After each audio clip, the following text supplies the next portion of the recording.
coincidence that for you seemed like God engaged in your life?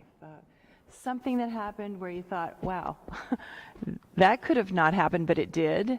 Or something that made you feel like God had just intervened or spoken or invited you to recognize his presence. I'm going to tell you a story which I may have told you before when I first came here. When I was trying to make the decision, am I or am I not called to Deerfield Presbyterian Church, right? I told the committee, I don't know that I'm being called. I'd like to come and worship in your congregation just anonymously and see what you all are like without you knowing that I'm there. And the committee said, well, sure, come ahead. The Sunday before I came to you, we were singing Love Divine, All Loves Excelling in our worship service.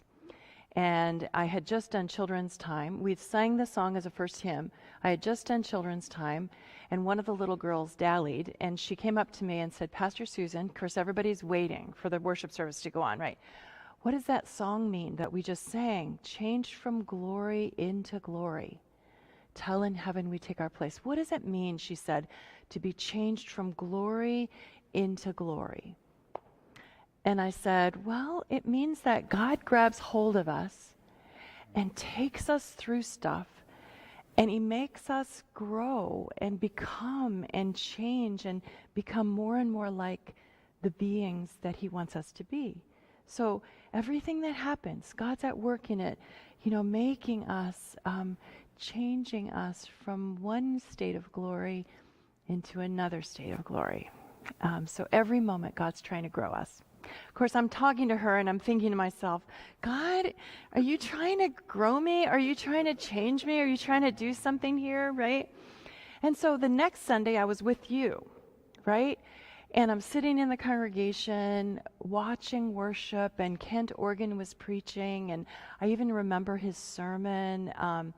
It was the sermon about the text of what happens when someone slaps you on the right side of the cheek, what do you do, that sort of thing.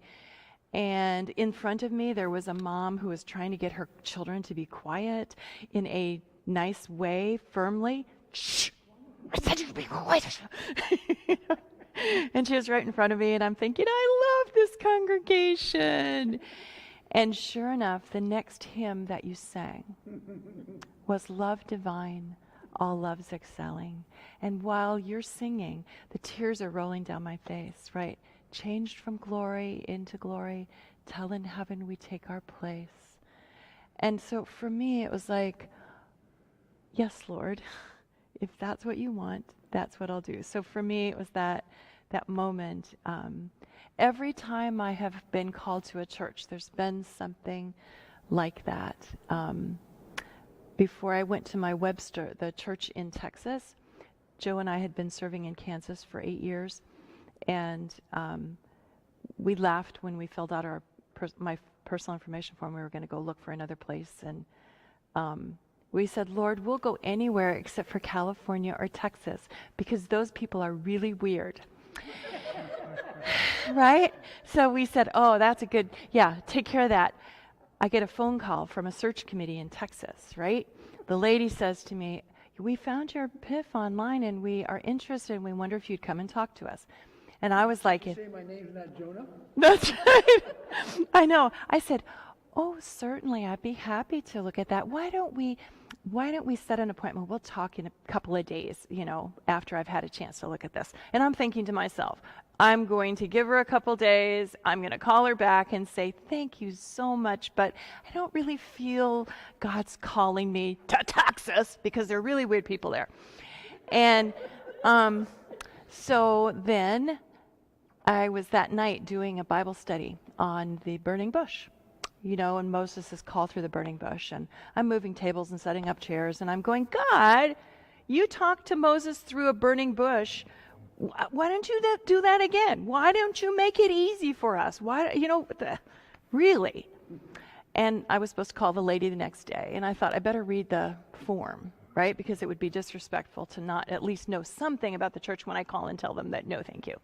So I'm reading the description, and it's telling me about the sanctuary, and it says there's a 40-foot tile cross at the apex of the sanctuary, and the center of the cross is filled with a stained glass window of the burning bush. And I said, very funny.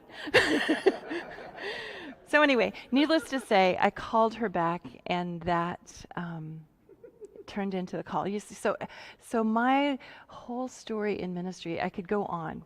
The other one happened in a Walmart parking lot, but I won't bore you with that story. I just want to say, those are my experiences, that somehow God is reaching to us in the ordinary. Things like stained glass windows. And what stories do you have? Any time where you felt like God was... This isn't about me. Yeah?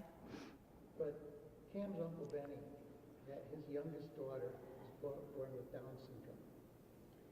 And unlike many, many years ago, Uncle Benny's daughter has now survived, and I think she's almost 70 now, right?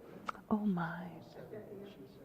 And she has lived the last, ever since she was 21 or something like that, at, I can't remember the name of the facility, on the north side of Chicago. The name escapes me right now. But it's run by an order of Catholic sisters. And she has lived there very happily for 50 years now. Anyway, Benny didn't have the financial resources to pay for her entire care there. So he was a gifted, all around, today we call him handyman. I mean, Uncle Benny could do almost anything, I think, you know. And he volunteered to work over there. Well, one of the problems with folks with Down syndrome is that as they get older, sometimes they get very heavy. It's part of the pathology or the histology of the sickness, or the I shouldn't call it sickness. Condition, correct. Anyway, and because they get so heavy, there's a problem with their wheelchairs, that the metal uprights tend to bend.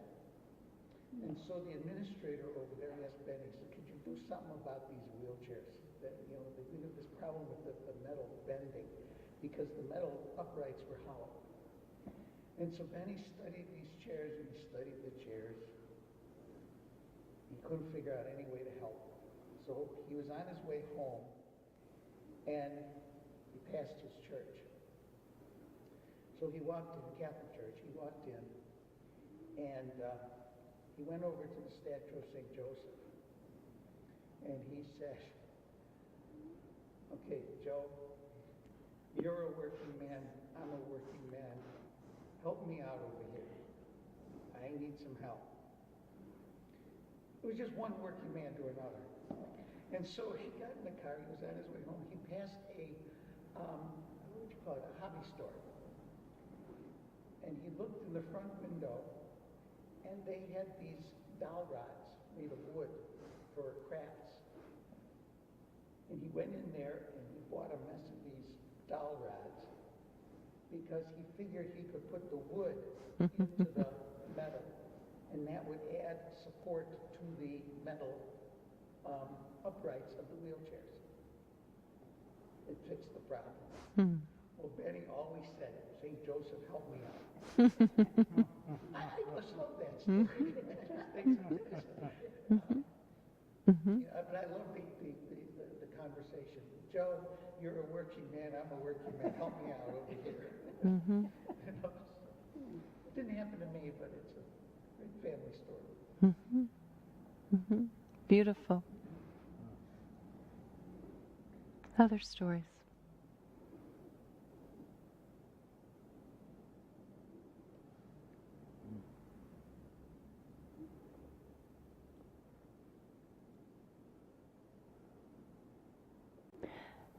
The principle of the book that Maddie's turned us into, Lent in Plain Sight, is that through ordinary objects, God is speaking messages to us.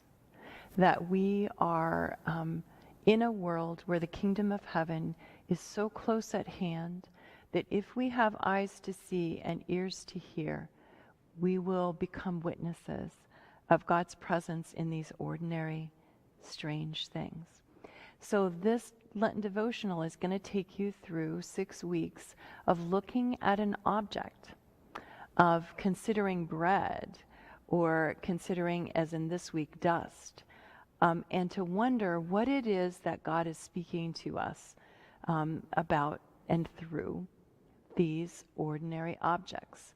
So the idea that a message from God doesn't have to be an angel visiting you and telling you you're pregnant, as in Mary's case, and it doesn't have to be a talking mule, as it was in Balaam's case, but that in fact, if we had eyes to see, we might discover that there are messages to each one of us and to our world.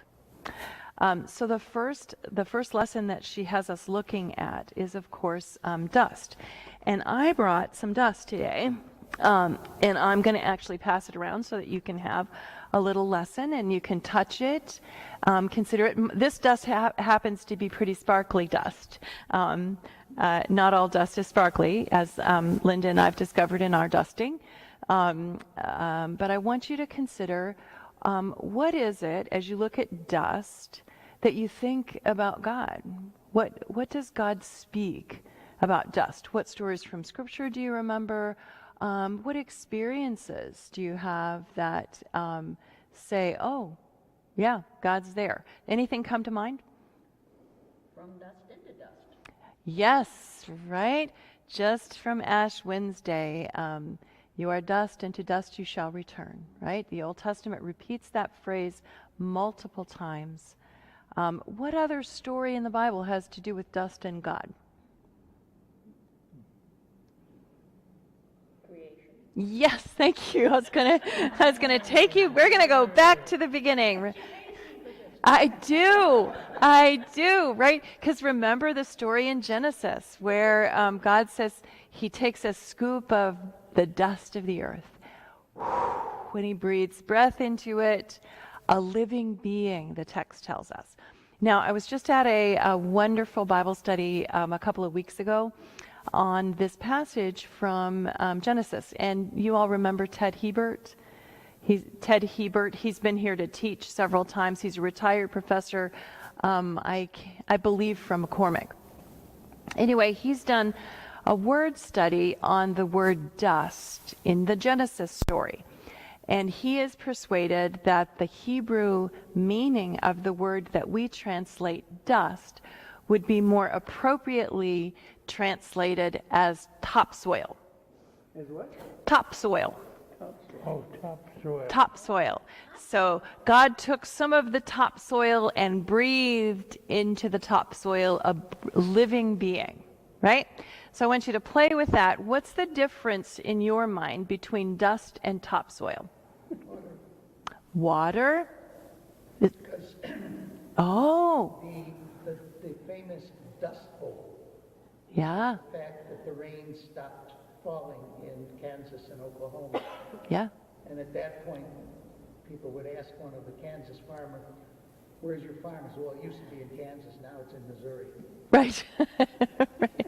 Without water, yeah. Because there was an unusual amount of water in the early Yeah. 20th century, and they farmed it, particularly during the First World War. I mean, they fed the world in a way, Kansas and Oklahoma, and then it dried up, which was actually more of a natural condition. And they had done all this farming with the straight furrows, because they used to have prizes as to who could have the straightest furrows. Well, that was the dumbest thing they could have done, because once the wind came, the wind just blew the topsoil away because it had turned to dust. Seeger has a great song. It flowed away. It blew it away. Song, it flowed away. And No. as a result of that, that dust or topsoil landed in McLean County, Illinois, which has some of the richest farmlands in the country. And I only know that because our oldest son's father-in-law owns about 600 acres down there. Well, now his daughters do. And John Wesley told us once that in medical school, one of his nutrition professors had said that, you know, to be healthy, we need trace minerals. He said there's enough his medical school professor said there are enough trace minerals in 1 teaspoon of good Illinois prairie soil that you need for your whole life. So it also is life.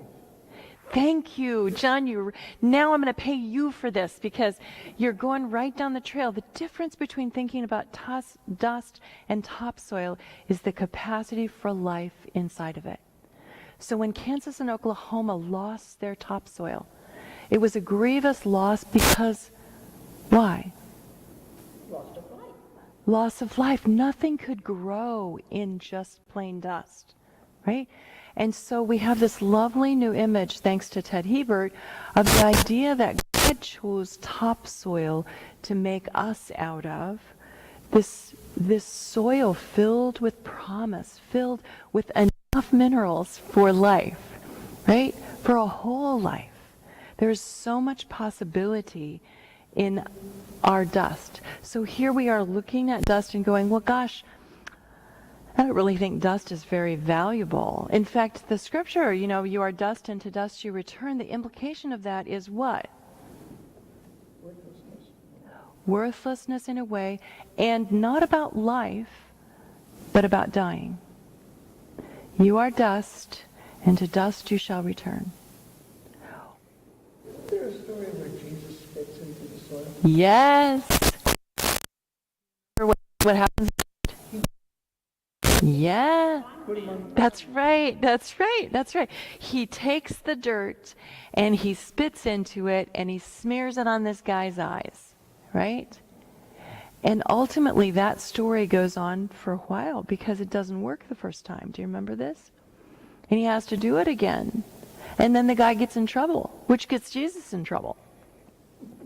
So, but the blind man, over time, he says first he sees people, but they are like trees walking, he said. They're just smudges, all I can see. And then Jesus does it again, and he can see them, and we learn something about how sight comes and how it starts with a little bit of dirt. It's a creation story again, right? It's just like God did, only instead of breathing, Jesus spits, right? You can decide which one you'd rather start as. Right? But it's back to John's water, too. Right? There's life in water. There's a little life in water. When we think about dust and the promise that it is what we are made of, what are the implications? It's topsoil, it's life. It's just dust until God intervenes, right? He's either going to blow air into it, breath into it, or, you know, sight that comes from his word and his own spittle, right? What does that mean that we are, what's true about us? The word that popped in my head was fragile. Yes. Mm-hmm. We're fragile. Except for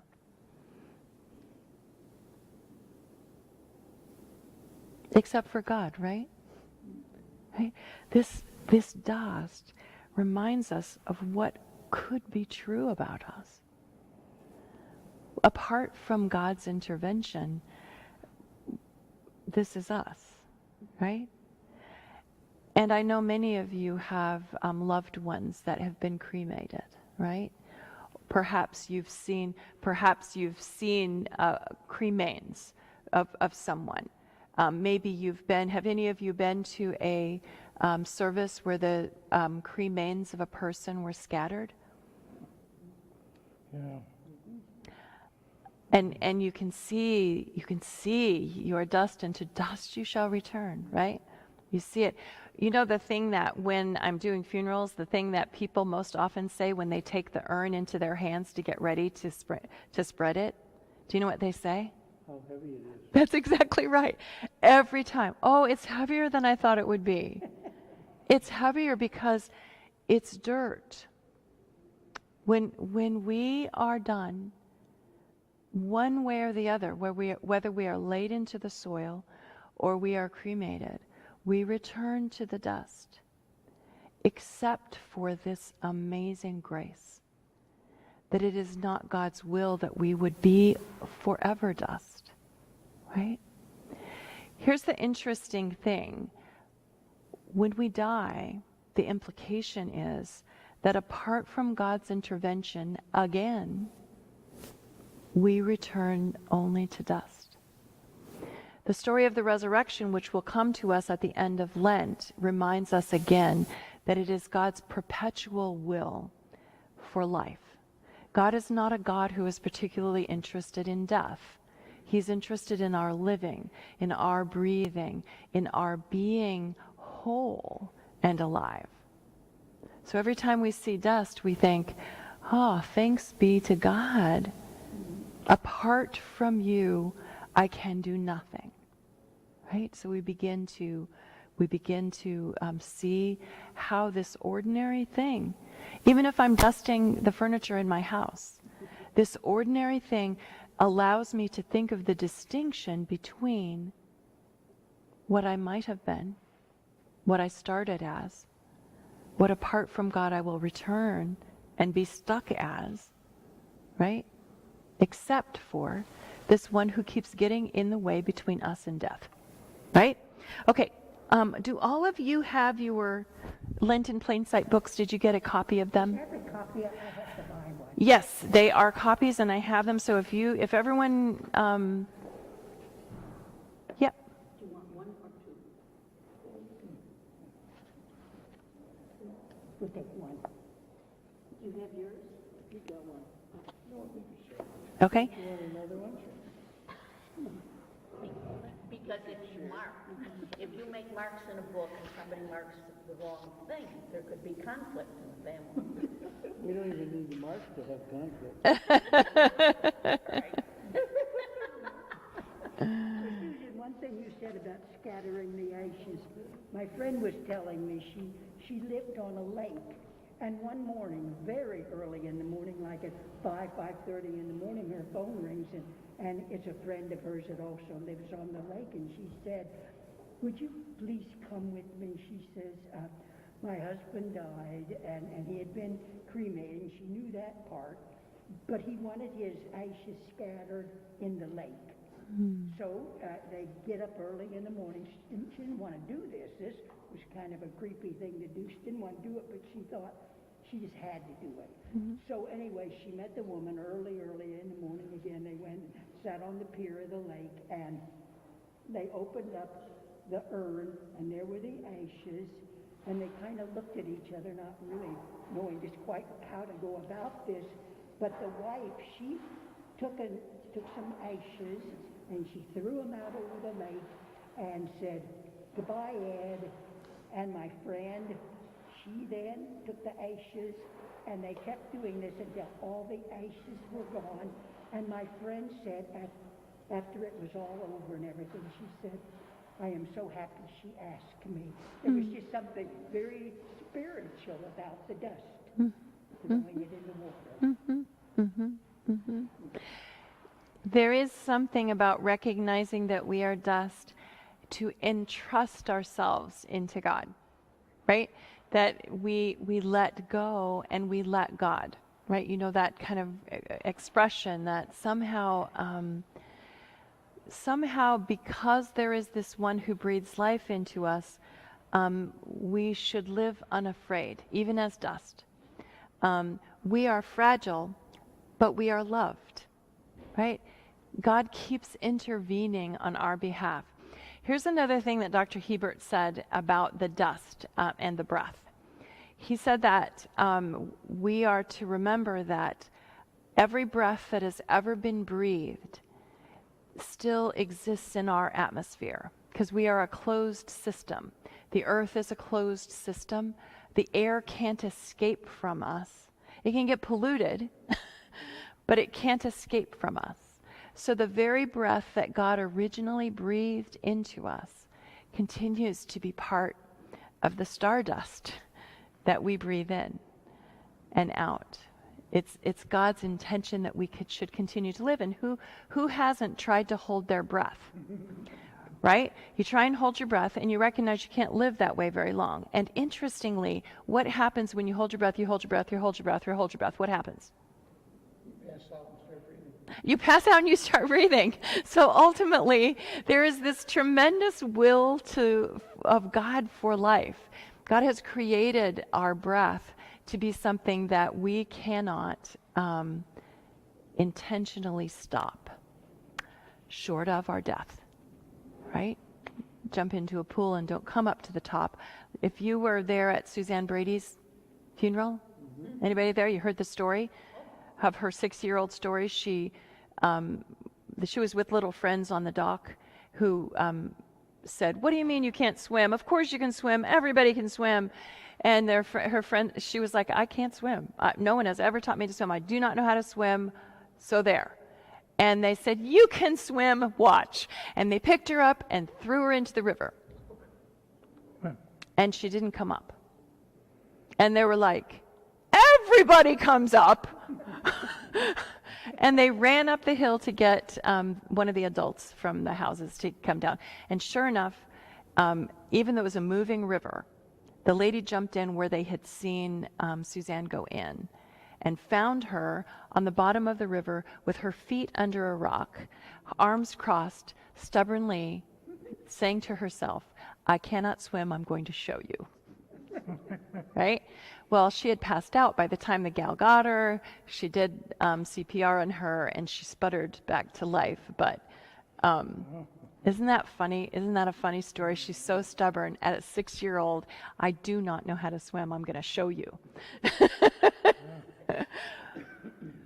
Suzanne told the story that while she sat on the bottom of the river, she felt a love with her arm, with an arm around her. She felt a love embracing her on the bottom of the river, and she could hear a conversation behind her. It's not her time. It's not her time. And she said that that moment in her life was the moment that all of her life persuaded her of God's presence and God's surety and God's love for her. That feeling at the bottom of the river.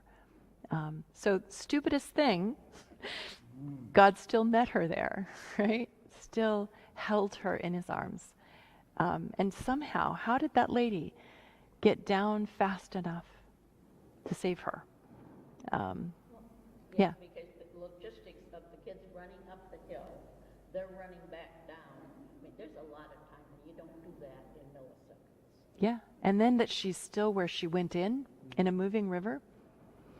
What are the chances, right?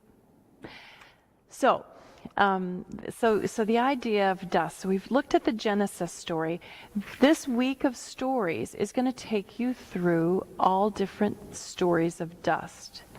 And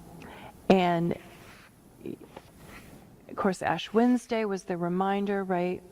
I'm going to take us now into Friday's story. If you look with me, it's on page 11. And does somebody want to look up 1 Samuel 2, 1 through 10? Anybody brave to read or read part of it and share with somebody else?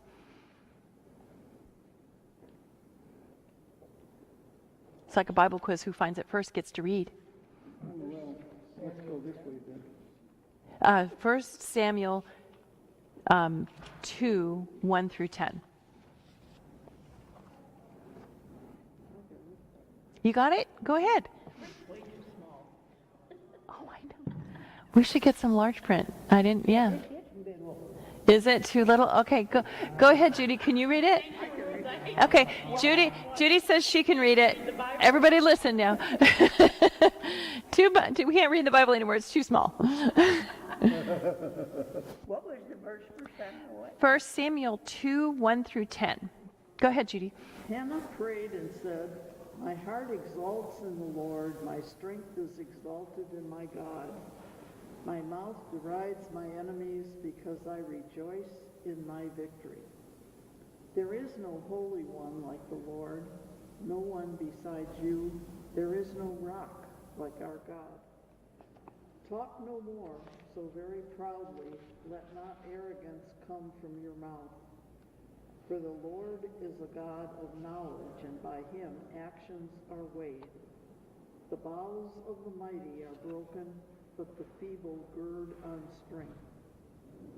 Those who were full have hired themselves out for bread, but those who were hungry are fat with spoil. The barren has borne 7, but she who has many children is forlorn. The Lord kills and brings to life. He brings down to Sheol and raises up. The Lord makes poor and makes rich. He brings low, he also exalts. He raises up the poor from the dust. He lifts the needy from the ash heap to make them sit with princes and inherit a seat of honor. For the pillars of the earth are the Lord's, and on them he has set the world. He will guard the feet of his faithful ones, but the wicked shall be cut off in darkness. For not by might does one prevail. The Lord, his adversaries shall be shattered. The Most High will thunder in heaven. The Lord will judge the ends of the earth. He will give strength to his king and exalt the power of his anointed. What did you hear in that passage?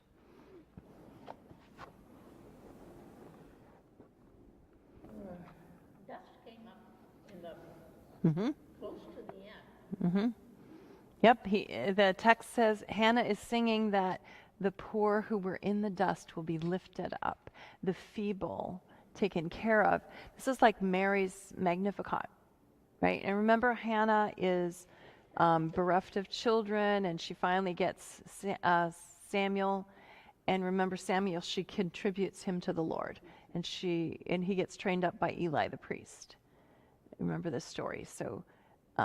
So Hannah is saying that no matter how feeble, there's another word for you, Arlos. So the fragile thing, feeble, no matter how feeble, it's God who keeps the pillars of the earth, who lifts up the very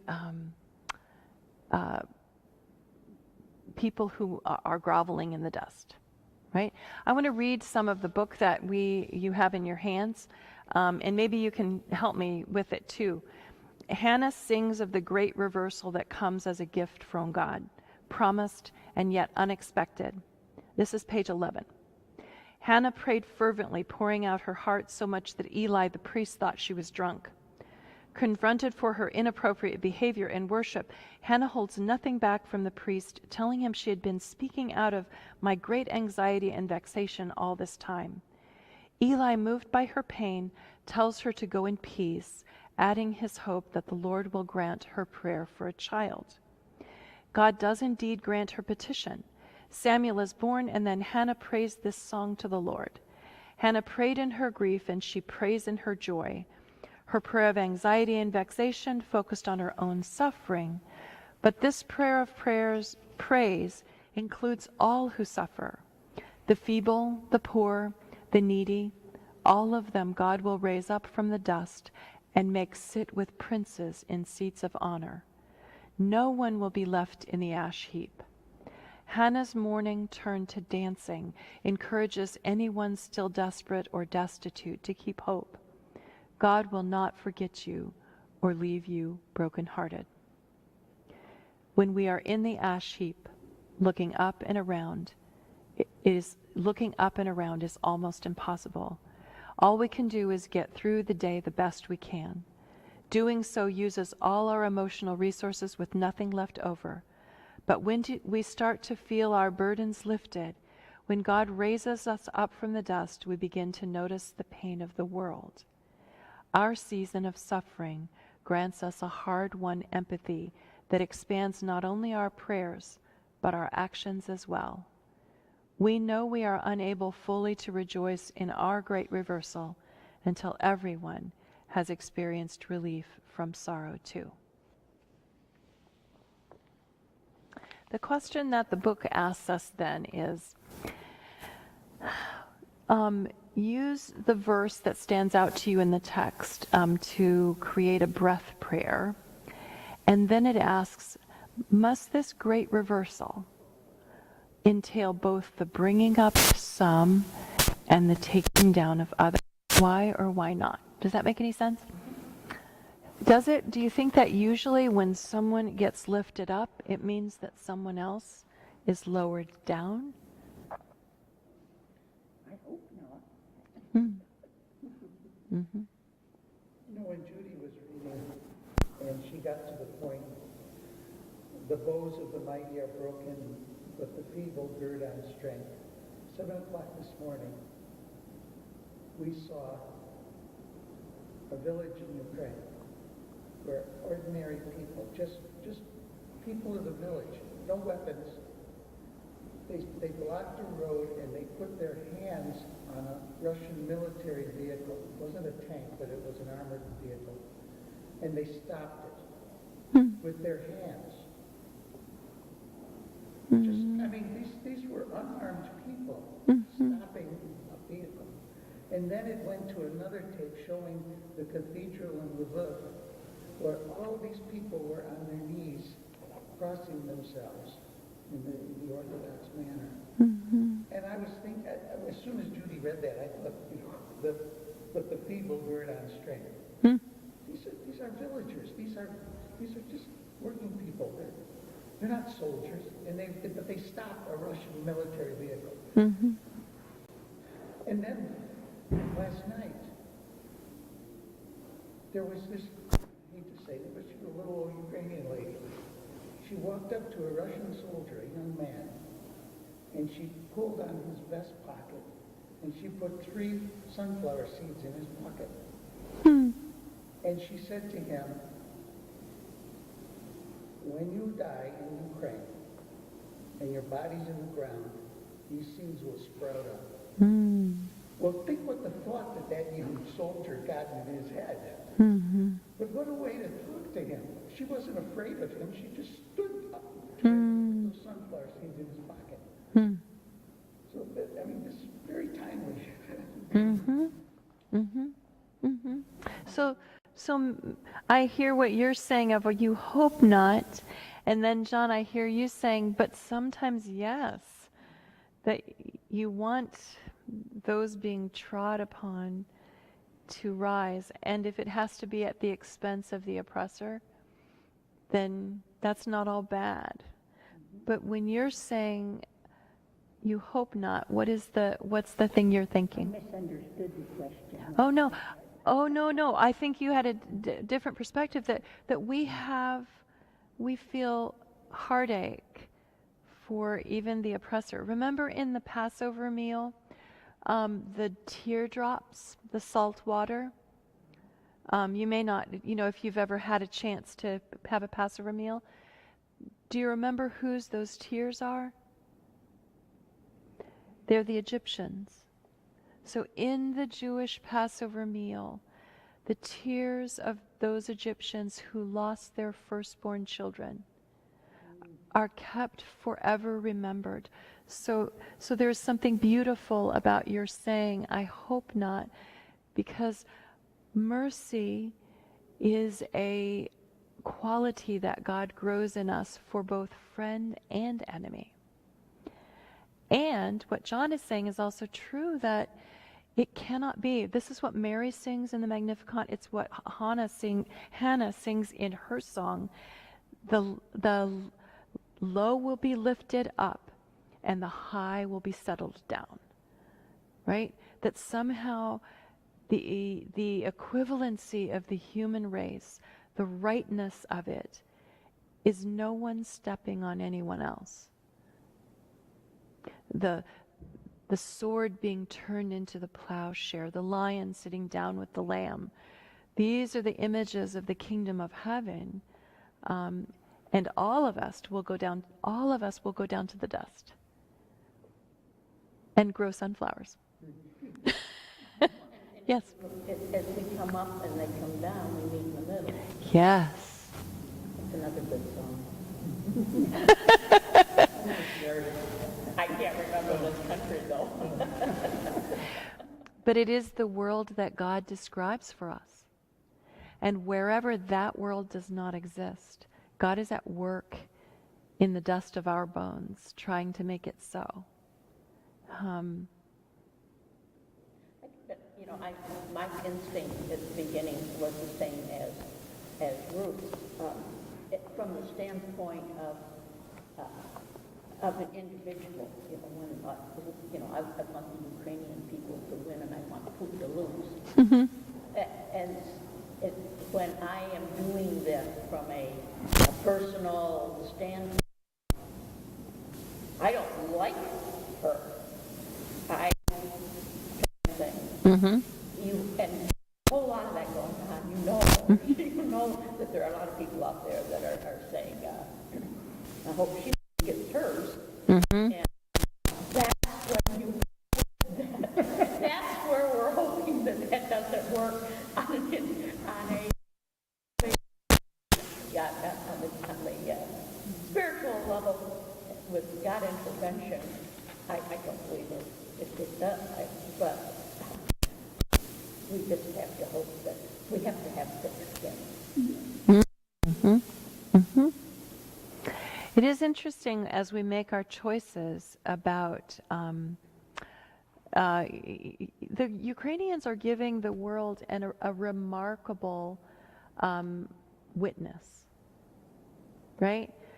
To not be cowering in their homes, but to have their hands on a tank or on a military vehicle, right? Because part of what they are saying is, look at who you are becoming. We have no weapons against you, but our humanity can stop you. And do you see the beauty that they are calling out of the Russian soldiers successfully, right? Because we understand that the Russian soldiers thought they were on a training exercise. They never really realized until they started doing it that they were going to be slaughtering their Ukrainian neighbors. So what would stop a military vehicle when there are human beings standing in front of it that are not armed? But the humanity of the people driving in that truck, right? So it is nonviolent action, but it is action that calls those people to say, what kind of human being do you want to become in this moment? Not someday far off. In this moment, what kind of human being do you want to be? And when you choose not to slaughter us, the world in this place, in this moment, is a more kingdom-like place, right? And you were saying, Linda, we want to hate our enemy. We want to hope that they get theirs. A little bit in the sunflower seed lady, right? When you die in Ukraine. When you die in Ukraine. It's a little bit in there. There will be life that comes from your dust. Your rotting in our ground will bring up sunflowers, which, by the way, is the Ukrainian flower, right? Sunflowers. We should get sunflowers for our church bouquet. That'd be a good idea. Just thought. Anyway, but there is something about the kingdom that is calling dust into interaction. We are called to be a certain kind of dust that shimmers with the world that God wants to have be. A barren woman having a child, that fostering of purposefulness. We may always be feeble and fragile, but we are purposed for courage, for spreading hope, for resisting hate and violence. And even though we're made of dust, it seems that God has this expectation of us. and intervenes for us. Like Hannah says, will be raised up. So for a practice this week, this particular passage is inviting you to go back and read that passage from 1 Samuel and find a verse in it that you would be willing to use as a breath prayer throughout this day. Of course, breath is lovely, right? Because it reminds us of our creation. We breathe in the breath of God. We breathe out our intention to God, you know. So I want to invite us to read that passage again quickly. Do you still have it open, Judy? Or does anyone still have that Samuel 2, 1 through 10? Do you have it open, John? Would you read the first 1 through 10? I want you to listen this time. Look for a verse that you might think of as a breath prayer, something that you could breathe in and then breathe out. Hannah prayed and said, "My heart exults in the Lord, my strength is exalted in my God. My mouth derides my enemies because I rejoice in my victory. There is no holy one like the Lord, no one beside you. There is no rock like our God. Talk no more so very proudly, let not arrogance come from your mouth. For the Lord is God of knowledge, and by him actions are weighed. The bows of the mighty are broken, but the feeble gird on strength. Those who were full have hired themselves out for bread, but those who were hungry are fat with spoil. The barren has borne 7, but she who has many children is forlorn. The Lord kills and brings to life. He brings down to Sheol and raises up. The Lord makes poor and makes rich. He brings low and he exalts. He raises up the poor from dust. He lifts the needy from the ash heap to make them sit with princes and inherit the seat of honor. For the pillars of the earth are the Lord's, and on them he has set the world. He will guard the feet of his faithful ones, but the wicked shall cut off in darkness. For not by might does one prevail. The Lord, his adversaries shall be shattered. The Most High will thunder in heaven. The Lord will judge the ends of the earth. He will give strength to his king and exalt the power of his anointed. Any phrases stand out to you for a prayer? There is no holy one like the Lord. I think it was in the 1920s or 1930s that the Norwegian author Roald wrote the book Pillars of the Earth about Norwegian farmers in the Dakotas. And I believe this is where he got his title because they had a hard life up there when they first started farming. But he called these farmers the pillars of the earth, and on them he has set the world. So that's a beautiful phrase. It is. On them he has set the world. Isn't that reassuring? The pillars of the earth are the Lord's. What else? Any other phrases stand out to you?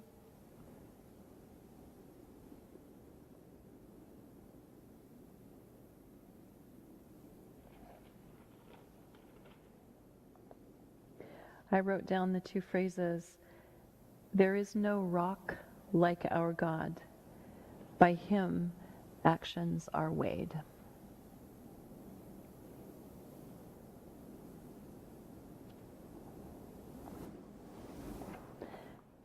Maybe sometime today, look through this passage and see if you can find your breath prayer and try it out. See what dust can teach us. I'm going to invite us to close in prayer. You'll find this prayer on page 13 in your book. You can read it with me if you'd like, or if it's too small print, just listen.